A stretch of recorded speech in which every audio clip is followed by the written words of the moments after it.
everyone, so today I'm talking about e-readers versus actual books. Now, this is something that's quite important to me as I am a bibliophile and I love books and I have far too many. So I thought I'd just weigh in my own opinion on this subject briefly. I've always loved books. I read all the books at school, I read all my mum's books, I'm still reading all my mum's books, I'm slowly getting through her ridiculous amount of books as well.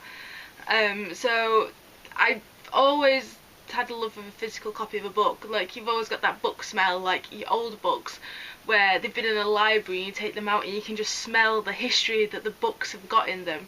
But then also there's the new book smell, which is also pretty cool.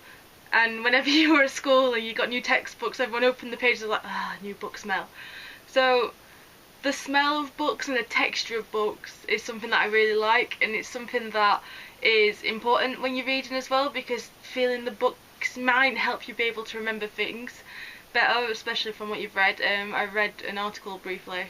Well, I read the headline of an article that said that. Can't remember what the article was, but somewhere someone's done some research that if you read from an e-reader, you're less likely to retain what you've read because you haven't got the act of turning pages, which helps to consolidate your memories. Now, that didn't help me anyway, because I am useless at remembering things. I can read an entire chapter and then have to reread it again just because my mind sometimes blanks the important parts. I'll remember like the tree on a road, but I won't remember like the main action within the chapter. Also, another thing that's great about books is that you know how much you've read and how much more you've got to read. You know exactly how big it is, whereas if you've downloaded an ebook and it says it's like, I don't know, 800 megabytes, it's like, what's 800 megabytes in terms of an actual book? Because we don't measure books on megabytes, we measure them on pages, so it can be difficult to ascertain how far you've read. I know with a Kindle you can get the percentages, but the percentages don't always work out.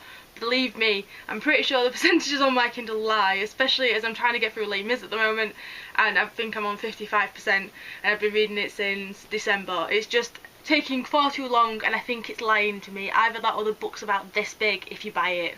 The only downside I have to books is the fact that they can be heavy and a bit bulky when you're travelling.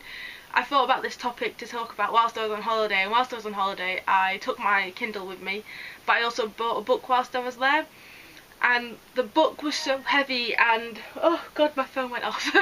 The book was so heavy and difficult to put into my bag when I was going back, so I had to put it into my hand luggage, and there was no room for it. Whereas I went on a year abroad, which most of you will know, and there will be a link to the playlist for my Erasmus in Europe below. Yes, plugging myself. And on my year abroad I took my Kindle and I must have bought so many books. I've got 10 pages worth of stuff on my Kindle, which is a hell of a lot. If I go onto my home page on it, it should tell me how much room is left. Like, my Kindle's 4 megabyte, can't remember now, one or the other. I think it's 4 gigabytes, and that means you've got that much memory to store things, and I'm pretty sure after my 10 pages I've still got more than half of the room left. Now, I would not be able to carry the amount of books that I've got on this around with me on my travels. There is no way I would be able to have read all the Hunger Games in a week. I wouldn't have been able to read Anna Karenina, which is a ridiculously long book as well. I wouldn't have been able to start Les Mis, I wouldn't have been able to get all of the Wizard of Oz books, I wouldn't have been able to get all of Jane Austen's books.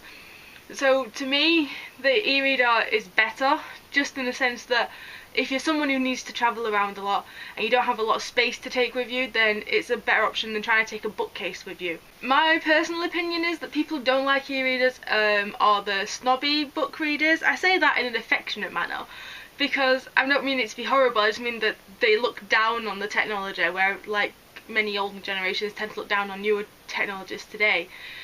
And I think it's a bit unfair, because without the e-reader there would be so many people who wouldn't have the chance to read as much, because the books on an e-reader tend to be cheaper as well, just because you obviously don't have the printing costs, which must be a hell of a lot when you think about it.